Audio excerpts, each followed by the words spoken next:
Bonjour à tous et à toutes, chers supporters des Verts. Aujourd'hui, on se retrouve pour une nouvelle vidéo pour aborder ce match contre Montpellier. C'est un choc de deux anciens clubs de Ligue 1, deux clubs avec un patrimoine très riche.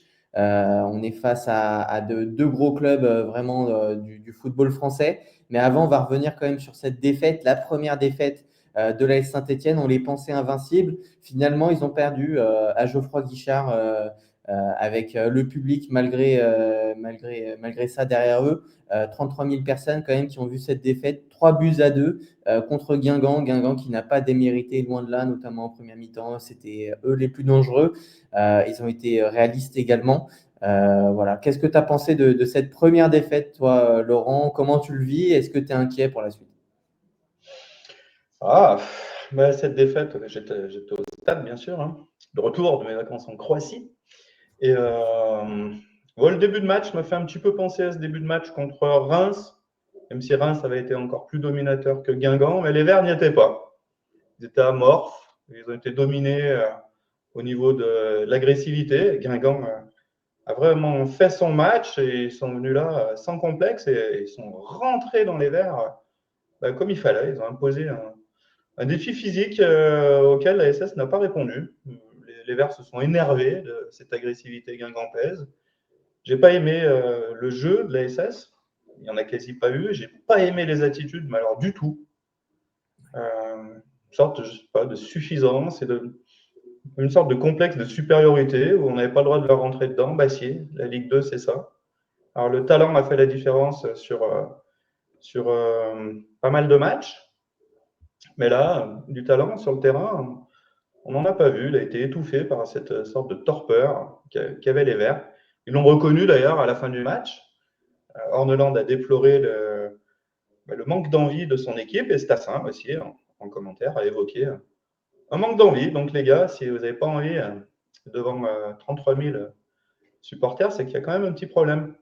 La fatigue aussi a été évoquée, c'est vrai, il y a eu 3 matchs en une semaine, mais les gars, vous êtes des joueurs professionnels. Donc il y a il n'y a pas d'excuse. C'était un mauvais match. Et est-ce que je suis inquiet? Non, mais je n'étais pas particulièrement enthousiaste avant ce match-là. Je ne suis pas particulièrement inquiet non plus maintenant. Je pense que la SS a une équipe sur le papier pour dominer ce championnat, avec surtout des attaquants que les autres équipes n'ont pas. Mais si tu ne mets pas les ingrédients, tu n'es pas à l'abri de perdre. Il y a eu des matchs que les Verts auraient pu perdre jusque-là, à Laval par exemple. Il y a eu très peu de matchs finalement depuis le début où la SS a maîtrisé vraiment son sujet sur la durée d'un match. Et bien là, sur la durée du match, tu as été mauvais et tu le payes par une défaite que Guingamp a vraiment mérité pour moi. Même s'il y a eu des attitudes à Guingamp que j'ai pas trop aimé, notamment Ouais. le troisième but venu avec le joueur qui vient les célébrer devant le Cop Nord en arguant les supporters stéphanois, alors qu'il y avait le parquage guingampais juste à côté. Mais ils étaient contents, les Guingampais. Et c'est pas tous les week-ends qu'ils jouent devant 33 000 supporters. C'est une victoire marquante pour tous ces joueurs dans leur carrière que de venir gagner à Geoffroy Guichard. Va falloir être bien meilleur côté stéphanois pour récupérer la première place, puisqu'on l'a perdu au détriment de 3. Ouais, moi, en début de semaine, j'étais assez pessimiste contre Amiens, où je pensais que justement cette série de victoires pouvait peut-être tout simplement être effacée par un match nul.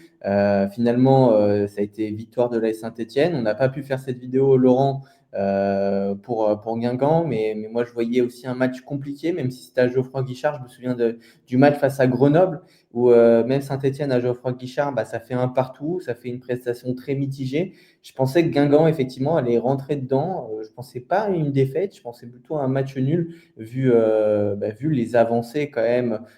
Et puis le dernier match de Stassin, je me suis dit que ça allait le faire devant. Et là, je les ai trouvés assez méconnaissables. Tu as parlé de la déclaration également de Lucas Stassin. Je l'ai mis justement dans le talk. Donc c'est une mauvaise prestation de notre part, de tout le monde. Il n'y avait pas trop d'envie de notre côté, mais c'est comme ça. Il faut apprendre de ce match et réagir très vite. Il y avait un peu de fatigue peut-être aussi, mais on voyait que l'envie n'était pas là. Je trouve que c'est une déclaration, au moins il est honnête.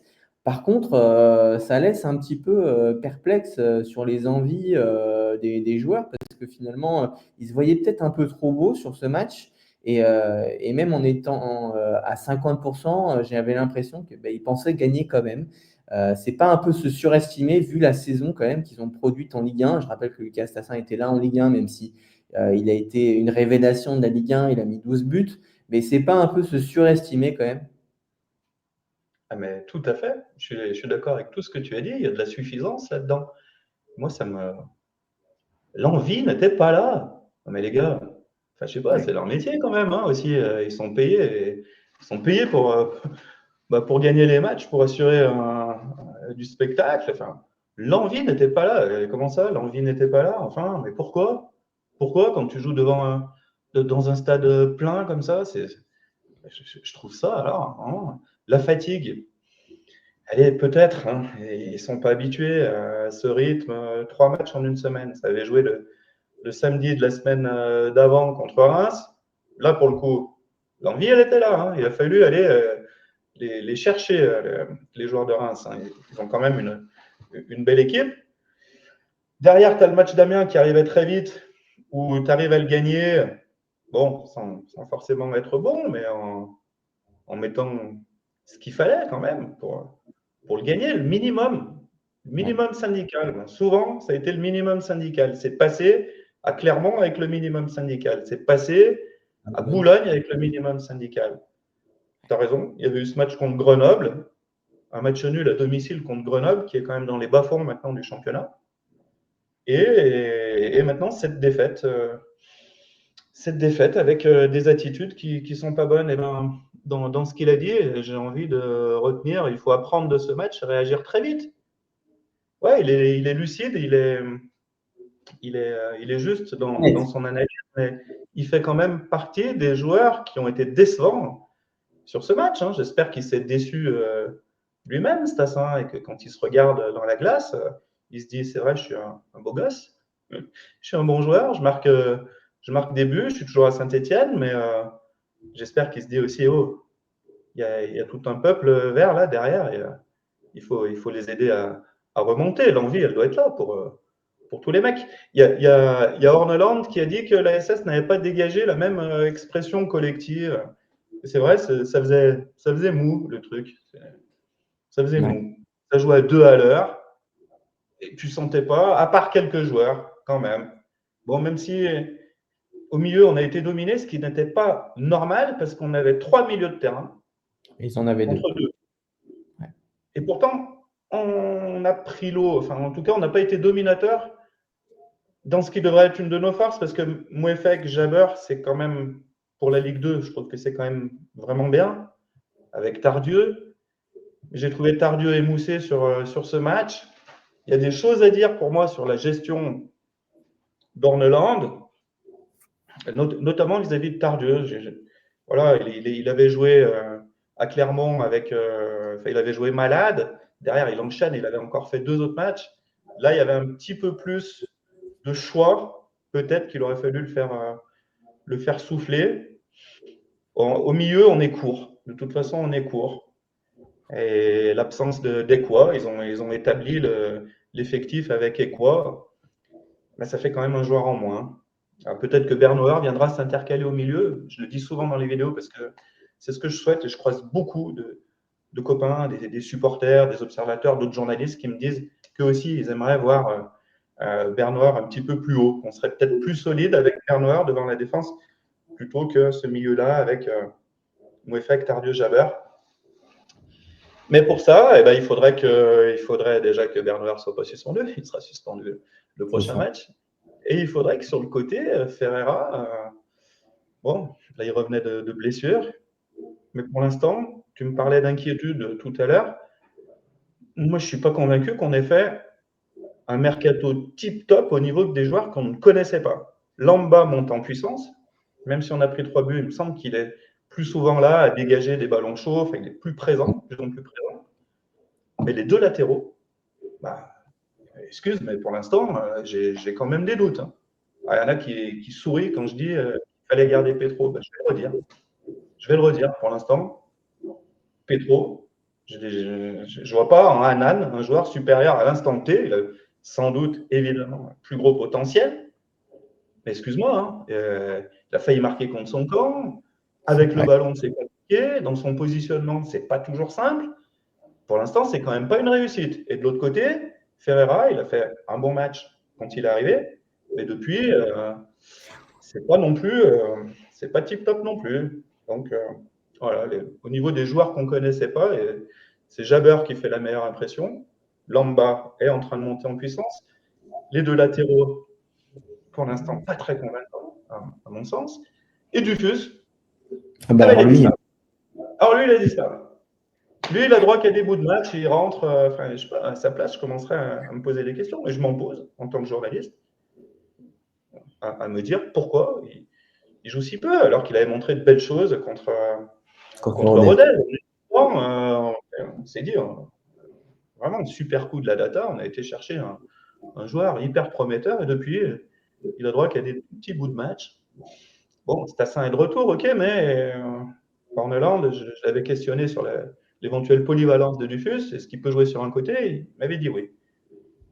Bah, j'attends de voir. Bah, ça risque pas pour le moment parce qu'il rentre à chaque fois à ce poste de numéro 9. Tu parlais d'inquiétude. Moi, c'est cette déclaration qui m'inquiète. C'est pas vraiment le niveau de jeu des Verts que je pense que de toute façon il est là. Par contre, c'est une question de mentalité. Eric Orneland l'a martelé, que ce soit l'année dernière ou cette année. Déjà, l'année dernière, ils étaient à court physiquement et en début de préparation, il avait même dit putain, les gars, j'ai l'impression, ça fait je sais pas combien de temps que vous n'avez pas couru, on dirait que vous avez gravi l'Everest. Mais c'est vrai, physiquement, là, ils sont mieux, mais l'année dernière, j'avais déjà des doutes. Donc peut-être que le groupe a une sorte de suffisance d'un point de vue physique. L'enchaînement des matchs va faire du mal, à mon avis, au vert, parce qu'il y a peut-être une suffisance là-dessus. Dès qu'il y a un peu de fatigue, bah, peut-être que, on va tout remettre au talent et que ça va passer. Mais face à des équipes physiques comme Guingamp, bah, ça va être compliqué quand même parce que les Guingampais, bah, ils ont répondu présent, même si les Verts ont quand même eu des occasions, mais encore grâce au talent, hein, parce que je ne les ai pas trouvés flamboyants.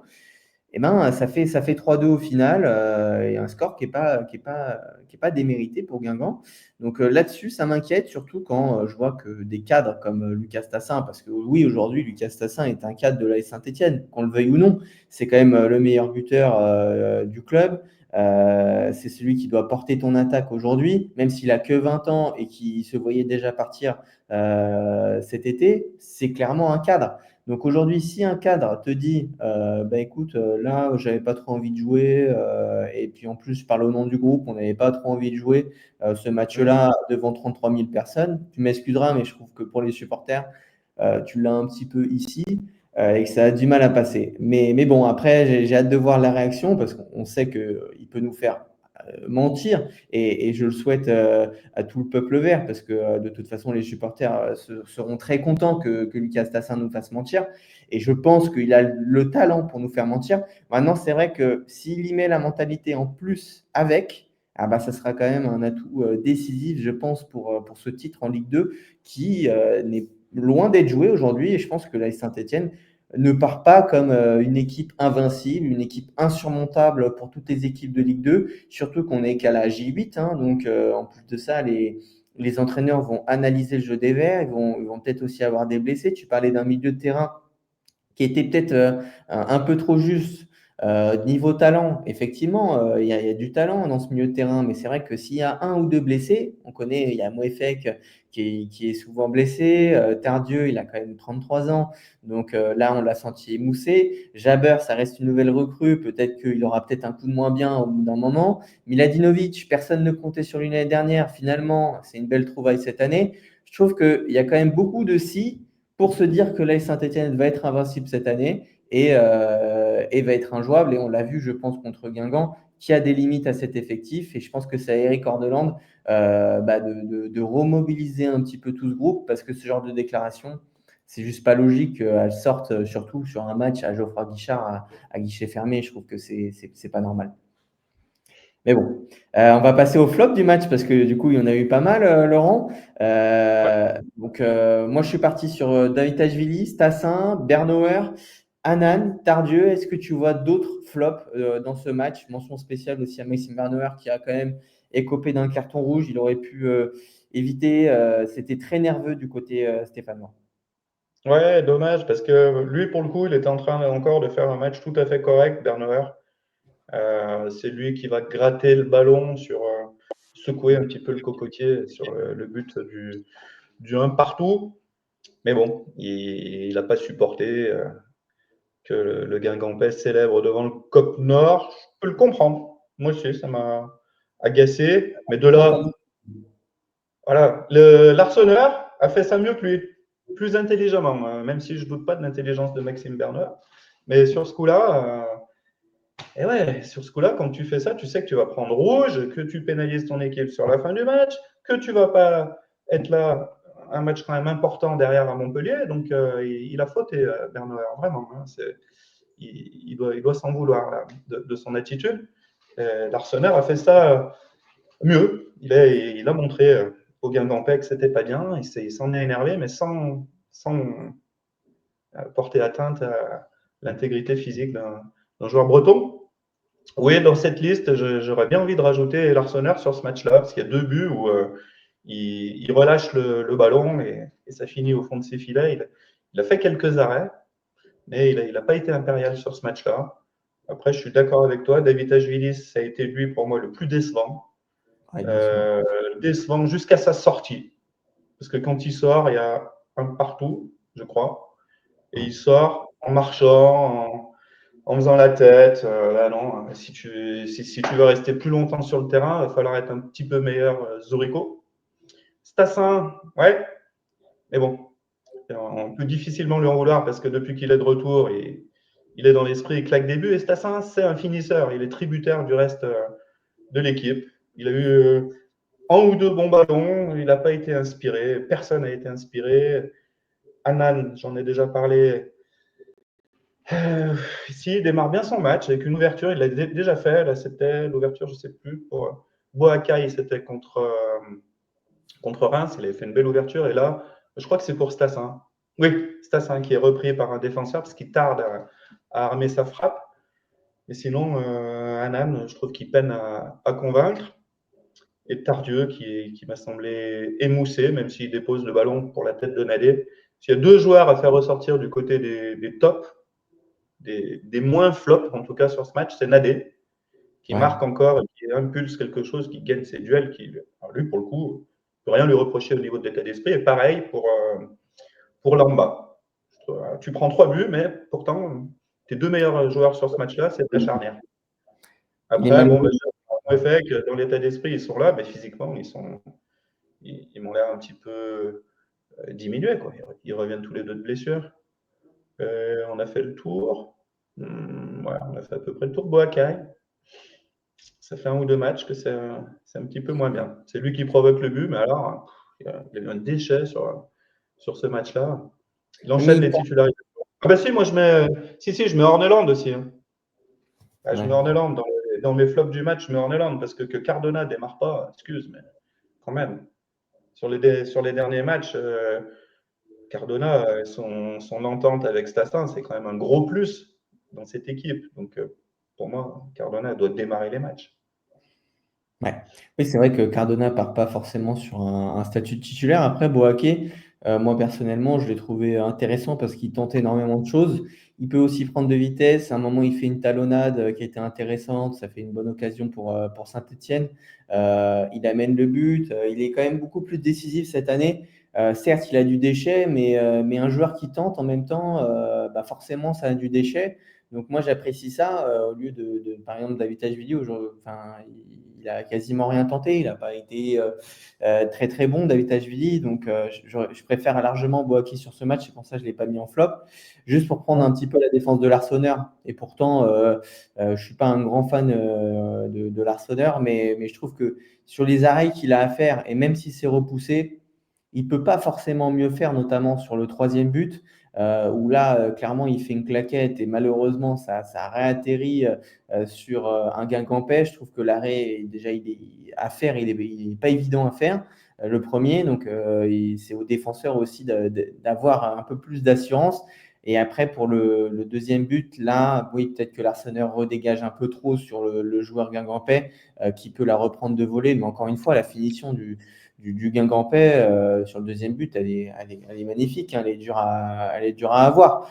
Donc là-dessus, je ne considère pas vraiment comme fautif. Je trouve que depuis le début de saison, il a un bon état d'esprit. Il a le niveau en plus de ça qui suit. Donc pour moi, c'est une petite alerte sans pour autant être dramatique. Après, Anan, effectivement, on en attend mieux, comme Ferreira d'ailleurs, où c'est un peu compliqué, même si lui, il revient de blessure. Et puis Stassin, je tiens quand même à préciser qu'il aurait pu marquer sur deux situations. Il y en a une où ça fait quasiment barre transversale. Enfin, il me semble que c'est le gardien qui la sauve. C'est pas loin de passer aussi. Euh, donc voilà, Stassin, toujours intéressant malgré le fait que là, je l'ai senti un peu fatigué. Notamment, tu parlais de l'ouverture d'Anan. Je trouvais qu'il aurait dû armer sa frappe beaucoup Ouais. plus rapidement, mais j'ai trouvé suffisant sur cette action, justement, où il s'est dit, tiens, j'ai un petit peu d'avance, je vais le gérer et je vais frapper tard, alors que bah non, le jeu voulait que tu frappes justement tôt. Et la spontanéité chez Stassin, on l'a vu, c'est comme ça généralement qu'il marque des beaux buts, c'est comme ça qu'il marque. Et ce soir-là, c'est ce qui lui a manqué. Et je trouve ça dommage parce que je pense que le score aurait pu être différent si on avait eu un Lucas Tassin en pleine forme mentalement. Mais bon. Alors, au crédit d'Orneland, ce que j'ai bien aimé, par contre, c'est que quand il fait rentrer Cardona, il reste une demi-heure et il sort Davitashvili. Ça, j'ai bien Ouais. aimé. Je me suis dit, tiens, il va sortir Boakai. C'est plus facile, peut-être, de sortir Boakai que de sortir Davitashvili. Mais c'était Davitashvili qui méritait de sortir en premier sur ce match parce qu'il n'y était pas du tout et il l'a sorti. Ça montre qu'il n'y a pas de statut dans l'équipe et que Davitashvili doit se remettre en cause sur ce match. Il me semble que c'est le match contre Amiens ou contre Reims. Il me semble que c'est contre Amiens où Arnoland avait justement précisé l'entente entre Davitashvili et Lucas Tassin sur le terrain et qu'il les laissait justement sur le terrain pour faire la différence parce qu'il trouvait qu'ils s'entendaient très très bien. Alors c'est vrai que sur les derniers matchs, je trouvais qu'il y avait une belle entente entre Davitashvili et Lucas Tassin. Là, j'ai trouvé vraiment que c'était pas du tout ça. Et puis, je me référais à la déclaration de Lucas Tassin, hein. Pour moi, c'était une question d'envie. Quand tu as deux joueurs qui sont absents comme David Ashvili et Stassin, mentalement, bah forcément, ton équipe est en peine. Et ça, c'est à Orneland de le savoir et aux joueurs aussi de le dire parce que quand ils n'ont pas envie, déjà, je trouve ça pas professionnel, déjà de 1, malgré tout le talent qu'ils ont chacun. Et ben, laissons la place à ceux qui ont envie, peut-être parce que Joshua Dufus, peut-être qu'il a envie de brûler la pelouse, on ne sait pas. Peut-être qu'il a envie de marquer des buts, c'est une possibilité. Peut-être que Cardona, il a envie de jouer parce qu'il il y a des bonnes performances de la part de Stassin et de Davitashvili et de Boakier, mais peut-être que lui, il a peut-être aussi envie de marquer des buts et peut-être qu'il avait plus envie que eux, tout simplement. Donc c'est à eux aussi d'être honnêtes envers leurs coéquipiers parce que derrière, tu sors cette déclaration-là, on n'avait pas envie. Moi, je suis coéquipier, je me mets à la place de Dufus ou de Cardona qui sont sur le banc. Je leur dis, bon, les gars, bah, la prochaine fois, tu n'as pas envie, bah, va pas sur le terrain, tu me laisses ta place, quoi. Je trouve que c'est pas Ouais. normal. Mais bon. Après, il a le droit aussi, de temps en temps, quand même, Orneland, là, à 1-1, quand il fait ses changements, il a peut-être le droit de mettre trois attaquants et Boaki derrière et de toucher un petit peu à son milieu de terrain. Hein. Je sais pas, tu On sortais a vu, Dardieu, sortais un de tes trois milieux et tu le remplaçais par Cardona, tu basculais sur un autre dispositif et il change vraiment jamais. Même quand ça ronronne, je sais pas, il fallait peut-être tenter autre chose. En tout cas, son coaching sur ce match-là n'a pas été bon. Le résultat le démontre. Tu as un meilleur effectif, une meilleure équipe, et tu perds. j'avais vu un commentaire sur YouTube justement qui nous disait d'arrêter d'incriminer Eric Orneland sur sa tactique parce que nous, on disait justement qu'il ne changeait rien quoi qu'il arrive dans le match. Et ben, c'est sur ce genre de match justement qu'il faudrait voir la différence parce qu'avec sa tactique qui ne bouge pas, bah, malheureusement, tu as des schémas de jeu qui se ressemblent et après ton équipe en face, elle est habituée. Et ce commentaire-là, et ben, en fait, il disait justement, ah, les gars, vous critiquez la tactique d'Orland alors que ça marche. Alors ça marche, oui, pour le moment, mais je rappelle quand même qu'on est qu'à la 8e journée de Ligue 2 et l'année dernière, ça n'a pas marché du tout en Ligue 1. Et si on veut passer un step, parce que c'est bien le but, hein, les ambitions de Kilmer Sport, c'est de passer un step, que ce soit en Ligue 2 et en Ligue 1, pourquoi pas jouer les premiers rôles aussi en Ligue 1, eh ben, il faudra quand même évoluer tactiquement. On ne peut pas non plus se cantonner qu'à faire ça, parce que là, on n'est que face à des Guingamp, des Reims, c'est des équipes niveau Ligue 2, je tiens à le rappeler. Et l'ambition de Kilmer Sport, c'est de jouer en Ligue 1. Donc, il va falloir aussi que l'entraîneur se mette à ce niveau-là, tactiquement, parce que je trouve que c'est suffisant. Il y a une bonne tactique au démarrage. Après, ne pas l'adapter, bah, je trouve que ça, c'est pas normal. Ça fait partie du jeu aussi de devoir changer ses schémas de jeu. Il n'y a pas une équipe aujourd'hui en Europe qui ne change pas ses schémas de jeu. En Ligue des Champions, chaque équipe a des schémas de jeu en fonction des séquences. On ne peut pas toujours avoir la même, tout simplement. Bon, à part le Donc, Barça, hein, quand vraiment tu es dans du très haut le meilleur, niveau. ouais. Voilà. Mais c'est pas le cas. On est Tu là, prends l'OM aujourd'hui, il change au tout le milieu de temps, terrain, hein. on n'a pas Pedri de Jong, hein, et c'est déjà pas si mal. On a Jabber, Tardieu et Mosek. Ouais. Non, Luis il faut quand même Enrique et Roberto De Zerbi, ils changent tout le temps. Ils changent tout le temps de tactique. Ils savoir s'adaptent. s'adapter, quand même. Mais Pas bon. être trop borné. Ouais, c'est ça. Bon, après, on repartira sur un débat de ce style quand on aura Eric Orneland, peut-être face à des choix plus compliqués cette saison. Pour le Oui. moment, c'est la première défaite. Il ne faut pas non plus être alarmiste. Ce n'est pas ça qu'on veut retranscrire dans nos vidéos. On n'est pas contre Saint-Étienne. On relate juste nos avis, tout simplement. Et c'est vrai qu'il y a des suffisances, que ce soit au niveau des joueurs, même au niveau de la tactique. C'est important quand même de le notifier que ça pourrait être mieux, même si c'est déjà bien pour le moment. Mais bon. On va passer à la news, Laurent. Alors là, pas une news des plus plaisantes. On a appris il y a 2 jours que Pierre Ecois aurait résilié son contrat avec l'AS Saint-Étienne. Alors ça a été démenti par Saint-Étienne, mais quand même, cette info, elle est. Alors, est-ce qu'elle est étonnante? Moi, je dirais non. Mais le manque de respect de Pierre Ecois à Saint-Étienne, il est quand même très flagrant, quoi. Et c'est limite choquant. Je sais pas trop quoi dire là-dessus, moi. Pierre Ecois a résilié son contrat avec l'AS Saint-Étienne. Tu signes un contrat, alors est-ce qu'il l'a signé avec un pistolet sur la tempe? Je pense pas quand même. Je pense pas que ce soit dans les façons de faire de Kilmer Sport, on peut les critiquer, mais ça a l'air d'être des gens bien et honnêtes et pas des voyous. Euh, et comment on fait alors s'il a résilié? Il y a quand même une indemnité de transfert qui a été versée à Sunderland. Comment on fait? Comment on fait? Alors, Pierre et quoi? Ouais, il était en arrêt maladie. Mais là, on franchit un cap, hein. Bon, la SS a démenti. Mais ça accrédite ce que je dis depuis le début dans ces vidéos, c'est que Pierre et quoi n'a aucune intention de revenir jouer à l'AS Saint-Etienne.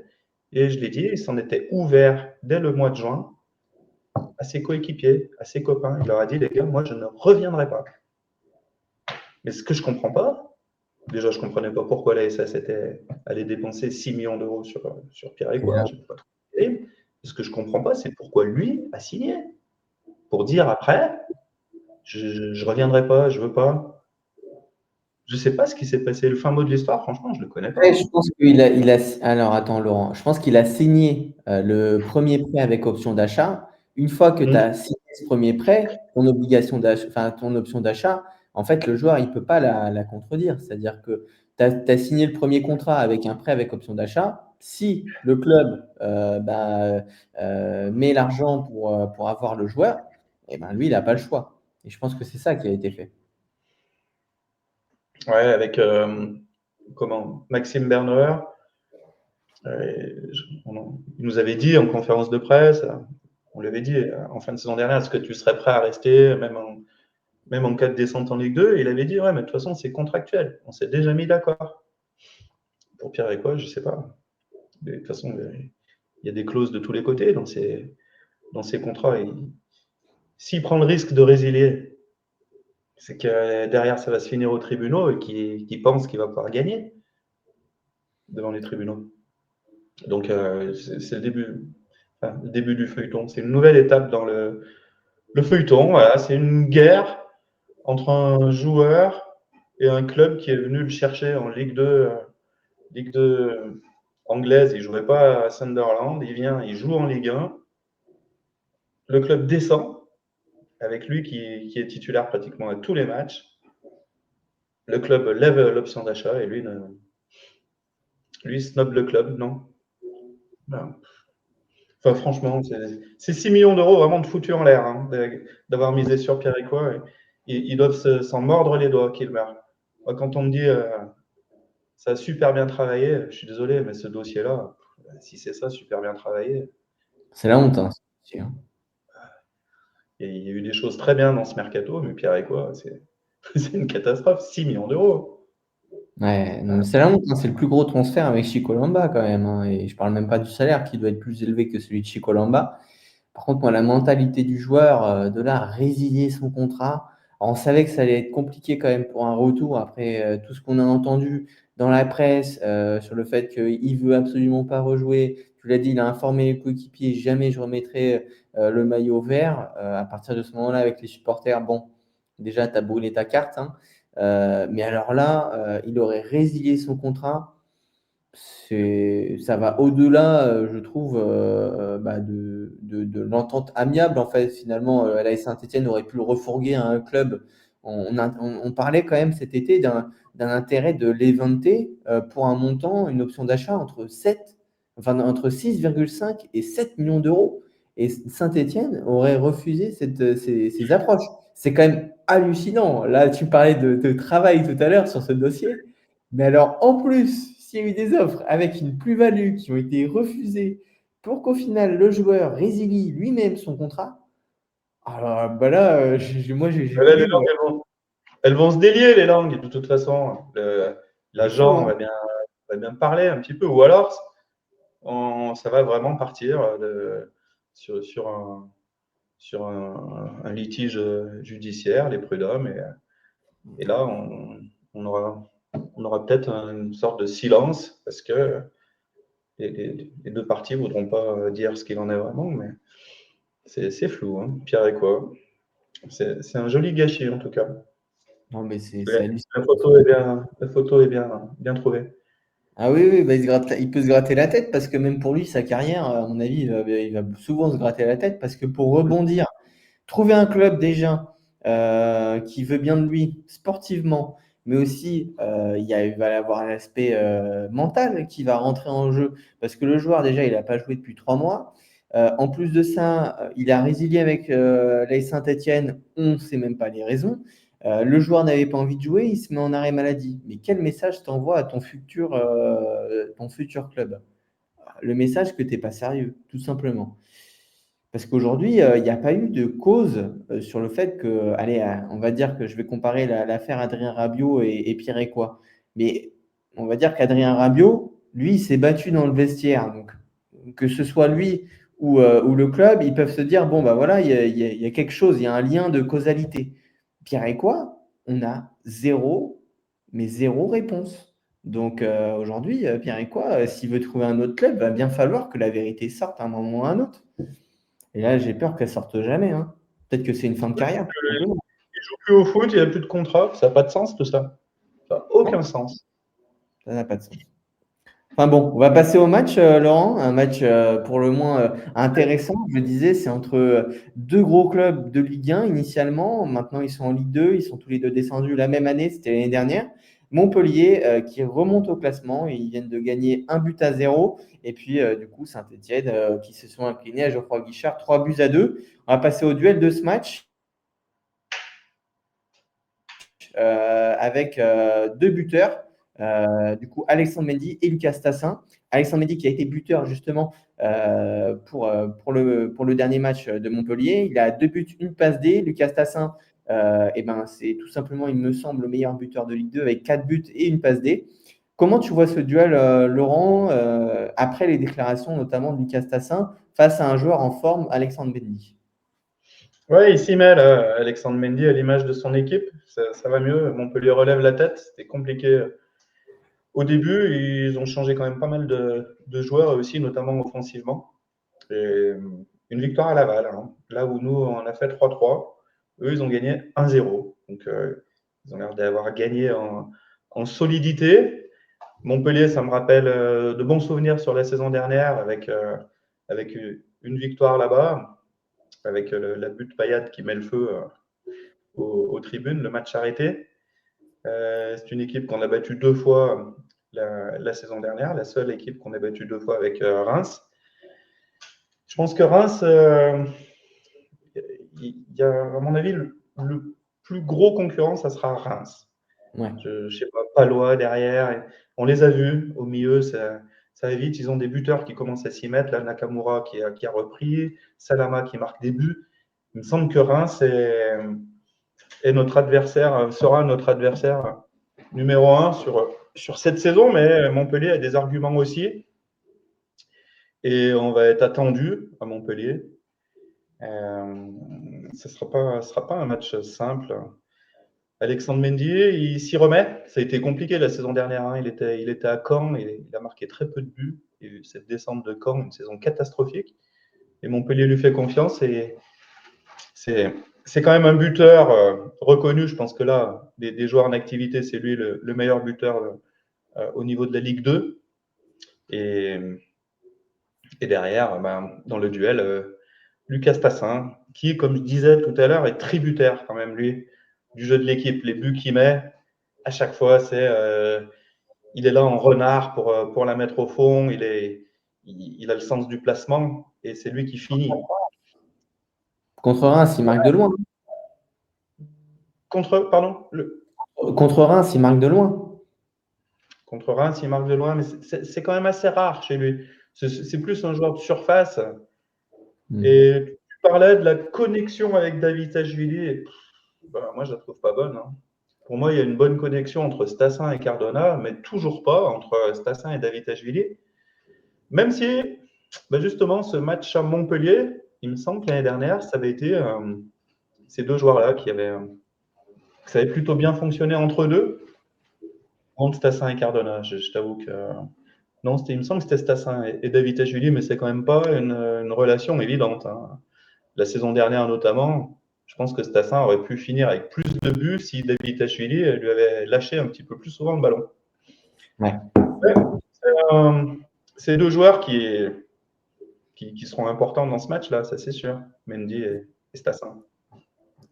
On va passer à la compo probable des Verts. À mon avis, il y aura pas mal de changements. On l'a notifié, notamment au milieu de terrain. On ferait souffler Florent Tardieu avec l'entrée du coup de Miladinovic, auteur du but du 3-1 contre Reims, qui a fait plutôt une bonne performance.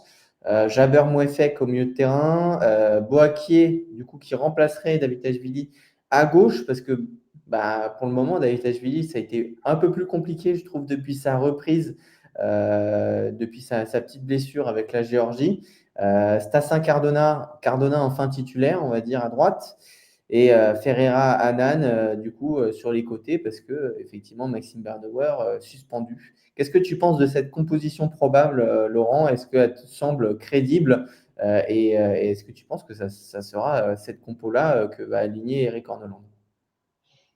Ouais, ça peut être cette compo-là. En tout cas, en défense, je vois pas pourquoi ça serait pas ce quatuor-là, puisque Bernard est suspendu. Au milieu, Tardieu, il tire la langue, donc il y a bien un moment où il faudra le faire souffler, je sais pas, en fonction de sa semaine d'entraînement.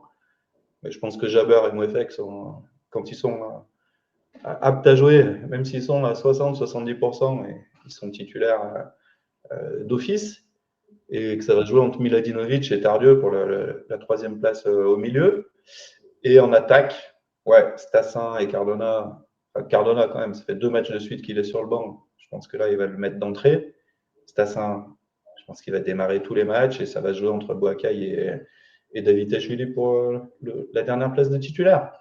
Vu que Dufus est un remplaçant, mais du bout du banc depuis quelques matchs. Moi, j'ai envie de le voir un peu plus, Dufus. Pour l'instant, c'est une énigme. Hein. Une très Ouais. bonne mi-temps contre Rodez, et c'est tout. Effectivement. Juste, Laurent, pour revenir un petit peu sur Cardona, j'ai l'impression que tu le vois comme titulaire indiscutable dans cette équipe, ce qui est un peu normal vu son statut et vu ses qualités techniques. Mais j'ai l'impression que Eric Orneland le voit pas forcément comme un titulaire indiscutable. Je rappelle qu'aussi au début de saison, il était aussi sur le banc, des fois même, il me semble, 2 fois d'affilée aussi. Là, il le remet sur le banc 2 fois d'affilée.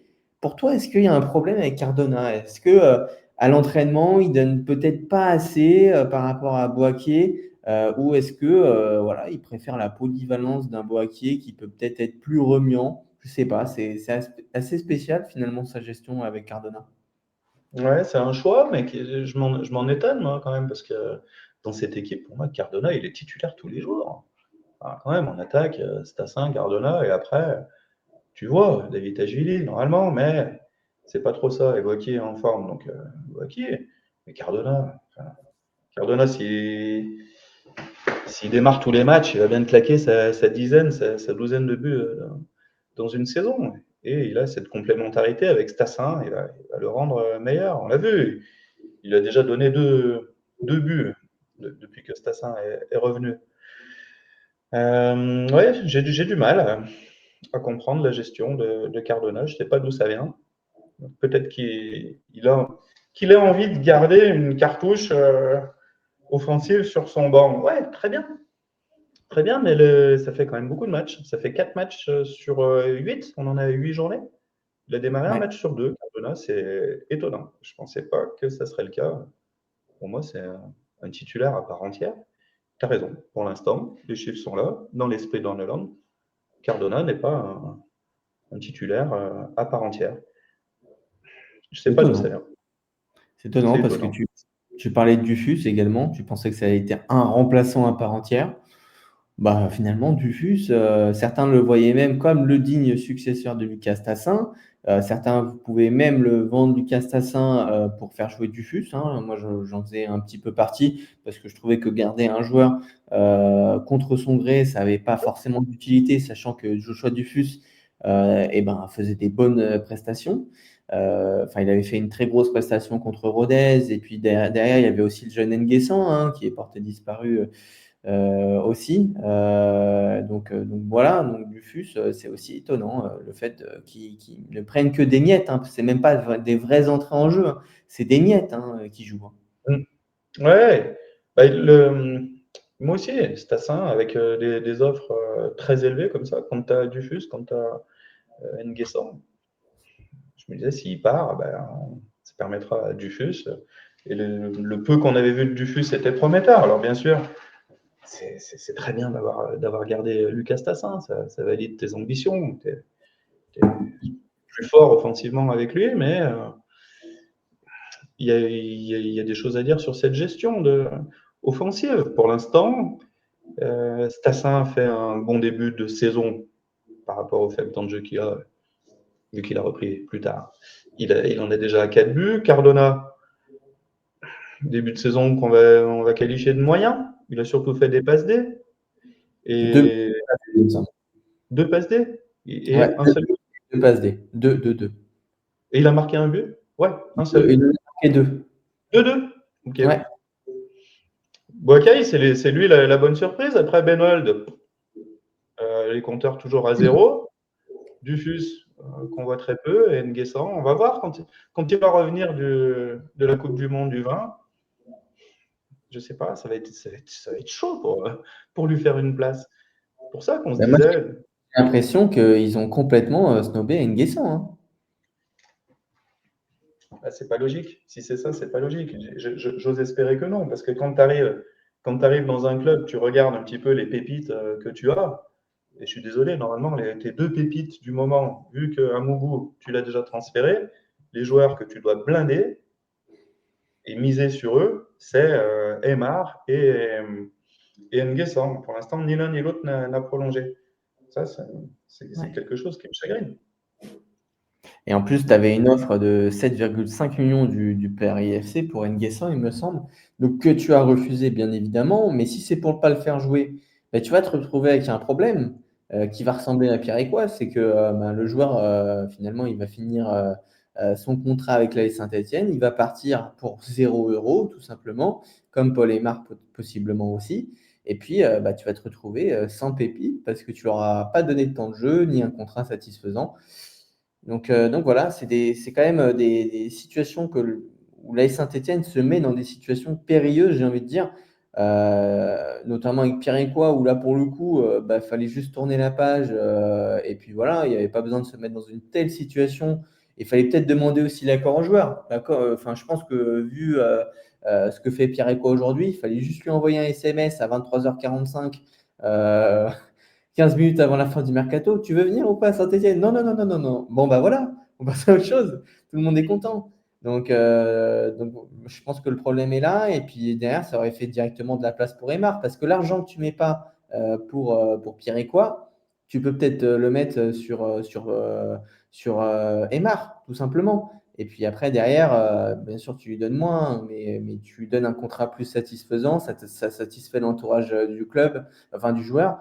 Et puis après, Mm. tu mets le reste sur N'Guessan et tu lui promets une place. Allez, au minimum qui joue 15 matchs dans la saison, au minimum, hein, parce que bon, c'est un jeune de 17 ans, mais si tu le fais pas jouer et que tu fais comprendre que Lucas Tassin, bah, c'est ton attaquant pour les 5 prochaines années, bah, c'est compliqué parce que lui, il veut du temps de jeu. Mais Aymar, bon. voilà, on arrive en octobre maintenant.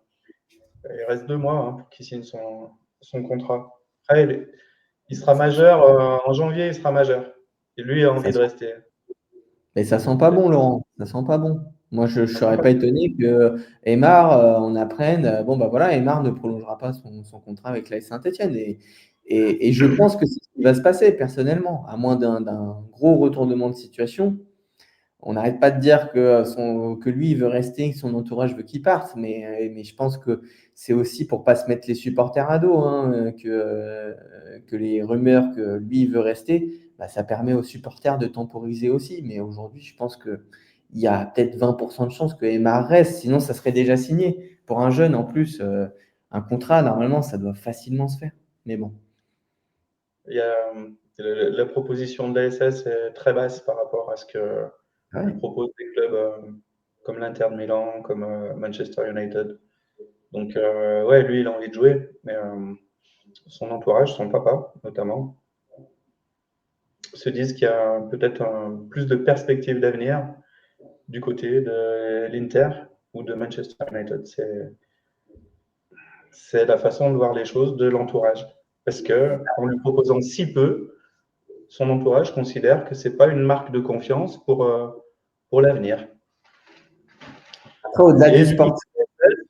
eh ben, tant qu'il n'a pas signé, on rechigne à le faire jouer puisque c'est un joueur que le club a formé et en refusant de signer son contrat pro, potentiellement, tu vas le valoriser, l'exposer et pour le perdre tout de suite derrière. Donc il n'y aurait aucun intérêt.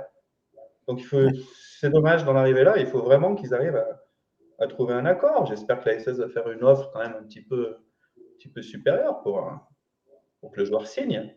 Après, le joueur est majeur en janvier. Donc si vraiment il a envie de signer, ben, c'est quand même c'est à lui en fin de compte, quand même, il me semble, de décider. Moi, j'y crois pas, ça, Laurent. Un jeune de 18 ans. La signature, ce ne sera pas son agent, ce sera lui. Ouais, mais ça écoute toujours ses parents, ça écoute toujours l'entourage. J'y crois pas qu'un joueur de 18 ans prenne la décision seul de rester à la Saint-Etienne ou pas. Enfin, moi, je crois pas au conte de fées et je pense pas qu'il se mettra à dos tout son entourage. Moi, je pense que surtout, il attend à ce qu'il soit valorisé comme étant la pépite du centre de formation, comme N'Guessan d'ailleurs. Et quand il voit que N'Guessan joue même pas avec Saint-Etienne, alors l'année dernière, il a joué, il a pu profiter d'avoir du temps de jeu. Mais je pensais qu'en Ligue 2, N'Guessan, il allait justement gratter un peu de ce temps de jeu. Tu prends des jeunes comme Dufus, 20 ans, tu te dis, bon, bah tiens, ils vont concurrencer aussi ton secteur sur lequel tu voulais miser pour ta formation. Le secteur le plus dépourvu, c'est celui du milieu de terrain. Euh, et puis, c'est vrai que tu fais jouer un petit peu Gadek Bekou, mais bon, Aymar, lui, ce qu'il se dit, c'est que les pépites comme lui sont peut-être pas valorisées à la hauteur dont ils devraient être valorisés, tout simplement. Et N'Guessan, je pense qu'il est dans la même situation et il va suivre, hein. Si Aymar ne signe pas, je suis pas surpris que N'Guessan, pareil, il Oui. demande son départ à un moment donné, hein. Il lui reste un an et demi. Il lui reste un an et demi de contrat, mais ouais, ça s'active pour essayer de le prolonger assez rapidement. Ah, c'est problématique d'avoir gardé des joueurs. Finalement, c'est bien pour Saint-Etienne parce que l'ambition est là de garder Stassin, David Tachvili. Mais finalement, c'est quand même problématique de se dire que ces joueurs-là, Alors Davitashvili, il a un rôle à part, hein, mais Stassin, il prend la place forcément de Dufus, de N'Guessan. Peut-être que finalement, ton recrutement Dufus, si tu comptes sur N'Guessan, il n'est pas si primordial que ça. Donc, je pense que l'AS Saint-Etienne a recruté aussi par opportunité et ils ont vu qu'ils pouvaient faire un bon joueur comme Dufus. Il me semble que c'est gratuitement en plus. Ils l'ont fait. Mais, euh, mais, mais, mais bon, pour moi, il fallait peut-être vendre Stassin pour faire de la place aussi à des pépites. Ou sinon, voilà, les pépites, tu leur dis, les gars, on vous prête, et vous revenez quand vous êtes prêts. Mais je pense pas que ça soit ça la stratégie de Kilmer Sport. Mais bon. On va passer au pronostic de ce match entre Montpellier et Saint-Etienne. Alors moi, je suis parti sur un 2 partout. Tu m'as pas dit ton prono, Laurent. Moi, personnellement, je vois un match accroché. Je vois Saint-Etienne un petit peu revanchard, mais sans être flamboyant non plus. Je ne pense pas que Saint-Etienne va surdominer les débats. Je pense que d'ailleurs, il n'y a pas un match où Saint-Etienne a surdominé les débats. Même ce 4-0 contre Rodez, certes, ça fait 4-0, mais ça aurait pu aussi être plus équilibré que ça. Euh, j'ai un petit peu de doute sur le fait que Saint-Etienne surdomine les débats contre Montpellier. Et Montpellier, à domicile, va montrer les crocs et peut-être qu'ils vont mener au score, mais je vois Saint-Etienne quand même obtenir un résultat, donc un point contre Montpellier. Je trouve que ça serait de bon augure, même si effectivement tu récupères pas ta place de leader. Et toi, ton prono, Laurent? Euh, c'est difficile. J'en sais rien. J'en sais rien. En tout cas, ouais, j'ai eu un match nul. Je les vois pas perdre quand même. Je les vois pas perdre 2 matchs de suite dans ce championnat. Normalement, tu es au-dessus. Si tu mets l'intensité, les ingrédients, tu es au-dessus, tu dois gagner. Tu as plus de talent que les autres, quoi. Mais un match nul à Montpellier, ce serait pas un mauvais résultat. Et ce que tu disais juste avant me faisait penser aux propos d'Orneland quand il dit on l'a pas vu venir, la défaite. On l'a pas vu venir. Ouais. Ben, alors ouais, on l'a pas vu venir, mais T'avais comme des signaux, comme ça, c'est comme si on tombait, comme si on avait enchaîné des gros matchs où ça nous pendait pas au nez le truc. Ben, hein. t'as quand même rarement été bon dans tes matchs, quoi. T'as eu des bribes où t'étais pas mal, C'est mais ça. tu n'étais pas au niveau attendu d'une équipe dont on dit ça va être le PSG de la Ligue 2. Non, tu montrais quand même pas, et tu n'étais pas à l'abri que ça t'arrive. Donc je ne l'ai pas vu venir. J'ai trouvé, je trouvais Inquiétant. ça un peu inquiétant de la part de l'entraîneur de dire tiens, je ne l'ai pas vu venir. C'est, pour moi, il y a un petit truc, tu les voyais trop beaux. Tu vois, Ouais. et beaucoup de supporters les voyaient trop beaux. Non, quand tu n'es pas à l'abri. T'es pas à l'abri. Si tu fais pas ce qu'il faut pour gagner tes matchs, c'est pas parce que tu es meilleur sur le papier que tu vas les gagner, les matchs. C'est Moi, presque je des pense. matchs de coupe, oh, tellement qu'on a un budget supérieur, des joueurs qui gagnent beaucoup plus que les adversaires. Enfin, tu as quelques joueurs, des internationaux. Enfin, quand même, tu as un niveau supérieur aux autres, mais il faut quand même avoir du répondant. Moi, ce qui m'a énervé dans ce match, c'est qu'ils se sont fait rentrer dans l'art et qu'ils avaient des attitudes de diva. Patrick Guillou, dans sa chronique, j'incite les supporters à la lire. Sa chronique au Progrès, elle est vraiment bien cette semaine. Euh, voilà, il dénonce un petit peu des attitudes de diva. C'est ce que j'ai vraiment pas aimé dans ce match. Ouais. Ouais, non, Parce mais que t'as tout à fait raison. ça faisait longtemps qu'on n'avait pas perdu. Mais la plupart, quand même, de ces joueurs, ce sont des joueurs qui sont habitués à perdre. L'année dernière, ils C'est ont ça. perdu ribambelle de matchs. Ils devraient savoir perdre et savoir reconnaître le mérite d'un adversaire quand il. Bah, pour moi, Guingamp méritait de gagner ce match, hein. Ils ont fait ce qu'il fallait pour le gagner. Saint-Etienne, non. Et les attitudes, vraiment, j'ai pas aimé. Pour moi, le déclic, ça a été le match contre Reims, où finalement, tu aurais peut-être pas dû le gagner, ce match-là. Saint-Etienne a très bien joué, hein, par séquence, et Lucas Tassin a été héroïque, hein, j'ai pas de doute là-dessus. Il a été très très bon. Mais quand même, tu as Nakamura qui revenait tout juste, et là on le voit qui est déjà performant. Tu avais Teddy Thomas qui faisait un gros match, tu avais Reims qui poussait Ouais. énormément en première mi-temps. Ce match-là, il aurait pu tourner dans les deux sens. Il a tourné en faveur de Saint-Etienne et je pense que Saint-Etienne s'est dit, oh, les gars, on a battu les meilleurs peut-être en Ligue 2 avec nous. En plus de ça, grâce à notre talent, eh ben, on a marqué sur la plupart de nos occasions, ça fait 3-2. Et puis on a mis des super buts, hein, c'est le cas de le dire. Miladinovic, Tassin a mis un super but. On a un talent incroyable et en fait, si on veut juste appuyer sur notre talent, ben on l'a vu contre Reims, ça suffira. Et je pense que c'est ce match-là qui a été un peu déclic pour ces pseudo-divins, hein. Moi, je crois beaucoup en eux. Mais je pense que le fait de se dire, les gars, on a marqué des si beaux buts, ça a été si facile finalement, alors qu'on a galéré vis-à-vis du match. Reims a plus dominé, mais finalement, nous, sur quelques occasions, on a un talent immense, on met 3 buts. Et je pense que ça a un peu joué sur la tête des joueurs qui se sont dit, tiens, on a juste à un peu forcer le talent et ça passera, quoi qu'il arrive. Ouais, c'est Et ça. c'est Alors, passé bien. attitude. Tu as raison de reparler du match de Reims. Parce que attitude de diva, on parle uniquement de ce match contre Guingamp, hein. Contre Reims. Ils avaient fait ce qu'il fallait. Et c'était Ouais. un 3-2 aussi, Reims, où c'était vraiment un joli match. On ne s'est pas ennuyé du tout. Alors que là, il y a eu 3-2, il y a eu 5 buts, mais on s'est ennuyé dans cette tribune de presse. Heureusement que j'étais bien accompagné avec mes collègues de TL7. Mais il ne se passait rien, quoi, à part des gestes d'humeur, des prises de bec. Non, c'est pas après, hein, c'est pas au coup de sifflet final qu'il faut montrer ton agressivité, c'était sur le terrain, hein, pendant le match. C'est Vraiment, ça. là, ils ont eu tout faux sur ce match-là. Donc, j'espère qu'ils vont réagir à Montpellier et que ça va leur servir de leçon, comme quoi il faut au moins un minimum pour pouvoir gagner les matchs. Au niveau des buteurs, moi je suis parti sur un doublé tout simplement d'Alexandre Mendy. Je ne me suis pas cassé la tête. Je pense que ça va être lui qui va avoir le max d'occasions côté Montpellier. Je pense que même Montpellier va dominer les débats pour rien vous cacher. Mais je pense que le talent suffira à Saint-Etienne pour accrocher ce match nul.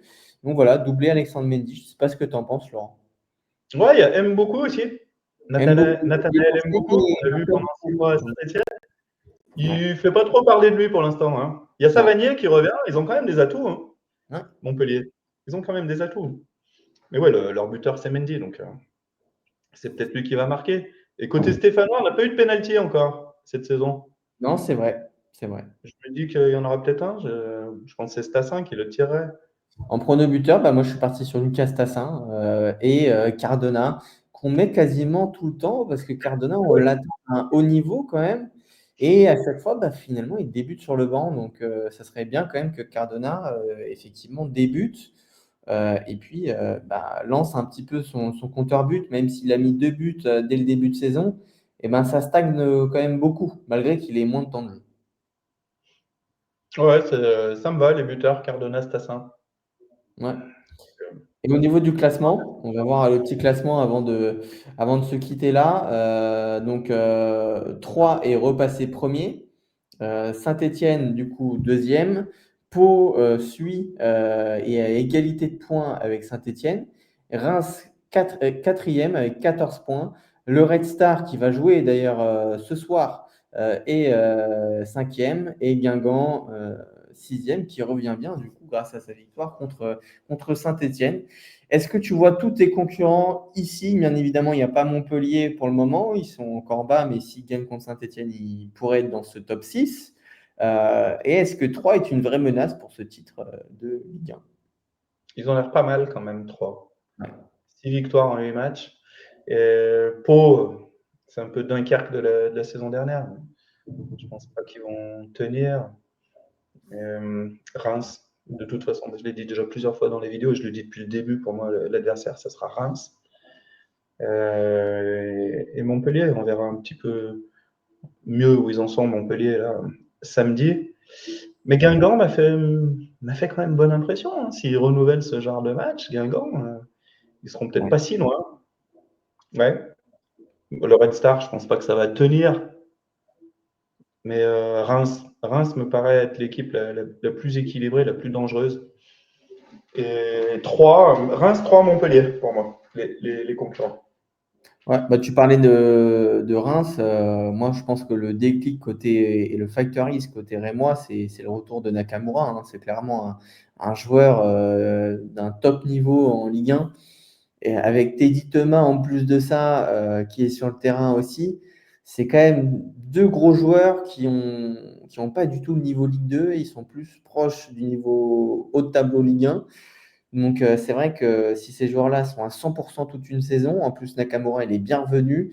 Il était déjà dangereux contre Saint-Etienne parce qu'il était en sortie de banc. Et puis là, il a marqué au dernier match.